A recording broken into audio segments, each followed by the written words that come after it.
या गोंदिया जिल्ह्यामध्ये गेल्या 2-3 दिवसापासून कमी अधिक प्रमाणामध्ये पर्जन्यमान सुरू झालेलं आहे।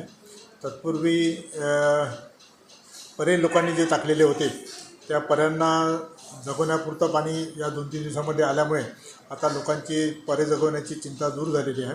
परंतु आज मितीस आपण जर बघितलं तर पर्जन्यमानाकडे बघितलं आपण तर जून महिन्यामध्ये आपल्याला पर्जन्यमान जवळपास 56% झालं होतं आणि जुलै महिन्याची आजच्या घडीला आपण जर बघितलं आपण तर जवळपास 88% पर्जन्यमान झालेलं आहे।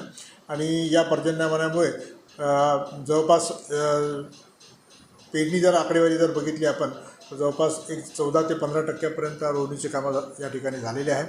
गेल्या वर्षीच्या तुलनेमध्ये यावर्षी पर्जन्यमान कमी झाल्यामुळे रोवणी थोडीशी खोळंबलेली आहे आणि चिखल न होऊ शकल्यामुळे लोक रोवणी करू शकून राहिलेले नाही।